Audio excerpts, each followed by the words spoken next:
Good to go. Uh, well, you're most welcome to my YouTube channel.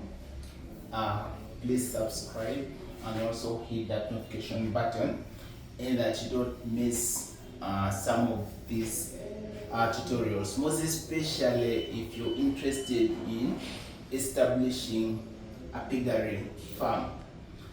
You wouldn't love to miss this kind of information that can actually help you make right decisions. So today I want to talk about feeds and costing of feeds. And basically, definitely, if you're dealing with right genetics, a lot is changing. You find that there is improvement in genetics in terms of the quality of the animal that is serving a specific purpose. Here we are talking about if you're having mothers, basically these mothers, we call them sows or gills. These mothers, their purpose is to produce for you piglets that you're going to fatten and you sell them as pork. So at the end of the day, you're having a mother that is producing for you piglets that you're going to fatten and sell as pork. Then on the other side, you have here a boar, a male. You're either using a male or you're using artificial insemination. In the country, artificial insemination has really tried to improve in that you can easily access the semen. And you can check out Brinners Limited is the right source for your semen. You can check out for semen and you serve your animals. Basically, you're looking at the quality of the boar that you're getting, and you get a very good piglet that is going to give you pork as a product. Now, on the other side, basically now if you have these animals at your farm, you're looking at the time period. The most important thing is time. The other thing is basically the feeds. Feed costs. And in Uganda here, when you're looking at the category of feeds, you're looking at a protein source, you're looking at carbohydrates, you're looking at minerals, you're looking at multivitamins, you're looking at fiber. So basically, when you're planning to feed the animals, you're looking at these are all the necessary feed ingredients that are needed. Some of them are needed in large amount, some of them are needed in small amounts. So the ones that are needed in large amounts, definitely the cost will be high compared to the ones that are needed in small amount. The fiber content will also be part of those ones needed in slightly larger amounts. So when you're planning your costing, I want to talk about the most important thing. Pay attention. I want to talk about the most important thing is basically costing. That is cost determination. One, you want to know how much time is needed to raise a pig from the time it was farrowed to the time it's supposed to go to the market. And that is very important for decision making. So no matter the feed that you're going to use, basically your interest is how much time will I need to use your feed to see that my pigs reach to the market size. And in most cases, some feed companies, you find that some feed companies will take around 22 to 24 weeks, depending on the quality of the piglet that is supposed to be fed with that specific feed. So the one thing that most important in basically cost determination is knowing how much money will I spend on a particular feed until that pig leaves the farm. Most of the feed companies will give you the feed that is attached to the cost. It has a cost. So the feed, let's say you're using a concentrate. The concentrate has a cost attached to it, but also it has what you call a formula. So usually this cost that they give you on the feed is not enough for you to tell the cost effectiveness of that feed. So basically you go into and check out the formula. So that formula, you have to know the formula, you have to know the feed intake per day, and of course you have to know the recommended weight gain. All that information is there. So whenever you're purchasing, let's say a feed from a company X, company A, you should be able to ask, what feed intake do you recommend me to use per day? You should also be able to ask, what are the weight gains? In fact, if you're dealing with a certain, if you're dealing with the right genetics, so that means you should also be able to access right genetics for a specific purpose and also for the growth. So if you're dealing with poor genetics, definitely the feed conversion is low compared to high improved breeds. So you have to look at that. So your judgment, if you're dealing with your genetics, is that your cost of production should also be lower, since the feed conversion is low. At the end of it all, your major interest is getting pork at a favorable cost, in that you're getting pork and you have a profit margin. So you look at the feed formula, you look at the unit cost of the specific concentrate or feed ingredients that you're using. Then at the end of it all, you come up with the money required to feed a pig for up to slaughter. So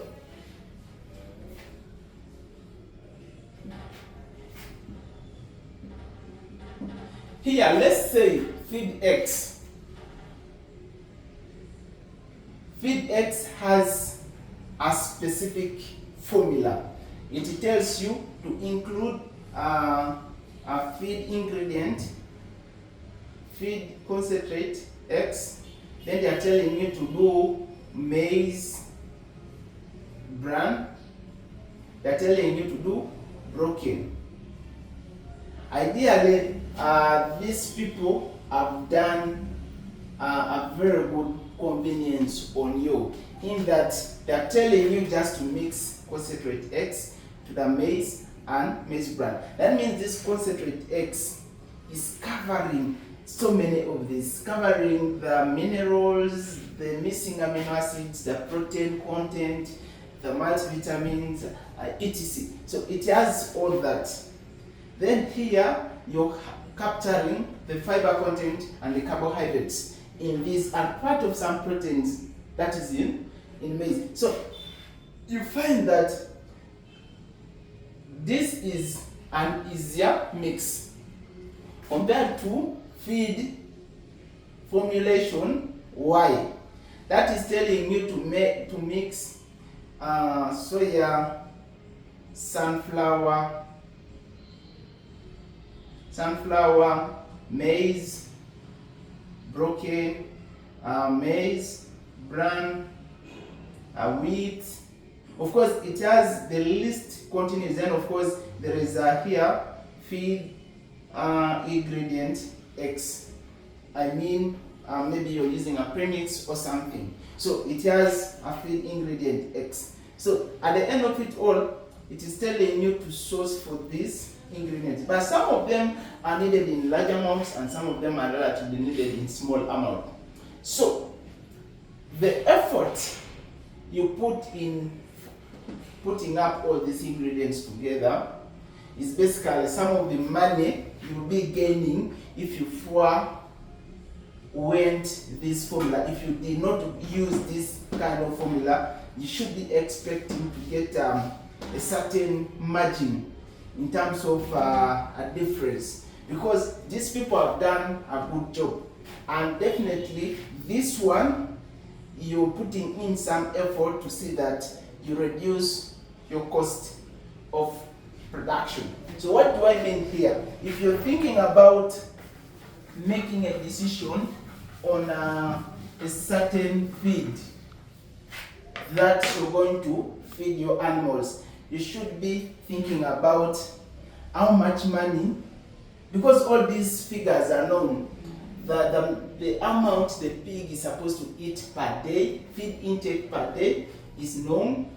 Then the recommended weight gain is also should be provided. Then of course you should be able to have the costs for a certain formula in terms of the cost of the feed ingredient X, then a cost of feed, let's say maize, cost of maize, and cost of maize bran. So you should be able to get all these figures, and that's why I usually say that planning is very key. It is very key for you to come up with a plan, more so if you're investing in some of these enterprises on large scale. So you should be able to make drastic decisions in terms of when to stock feed and when not to stock feed, because basically that should be driven by the amount of feed your pigs need. If you have, like, let's say 100 pigs, and you're supposed to take them to 22 or 24 weeks, you should be able to make a decision on how much feed, how much maize you should store to take your animals to 22 weeks, how much maize you should store to take your animals to around 24 weeks. Then also how much feed ingredient X you should store to push your animals for that period of time. So that decision making is needed, but you should be able to, you should know the costs of a specific feed. For instance, if I'm using all this formulation of soya, sunflower, and all that, I should be able to know what quantity of soya I should put at my store when prices are relatively low. And do I need to store when prices are going up? You should be able to know and make a decision. When prices are going up, what quantity do I need to keep in the store, knowing that in the future, most likely prices are going to drop. So those are the decision making that can really keep you in certain unique margins, profit margins in the piggery enterprise.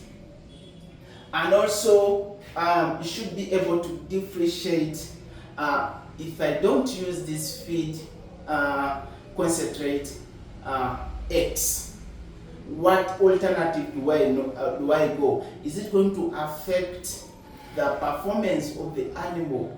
Is it going to what losses am I going to make if I forwent this formula, this concentrate, and maybe I use an alternative? What are the margins? What profit margins? What cost of production will I incur in terms of feeds? Reason why I'm really talking much about feeds is basically feed covers around around 75% of your cost of production. So that means a lot of the most important game is in the feeds. So you should be able to make decisions in line of your feed production choices that are driven by one, cost, two, availability. Of course, here, of course, we are talking about affordability. Is the feed affordable to you, or you're going to suffocate your pocket? So, in terms of cost, in terms of availability, then in terms of productivity, the feed you're using should be able to give you results at the end of it all. So you should be able to make these feed companies accountable for certain production aspects, because at the end of it all, you have let's say a person, a scientific person, consultant, you're reaching out for information, and is always giving you the information that, oh, get this genetics, put that housing, put this all these things together, and you're going to make money.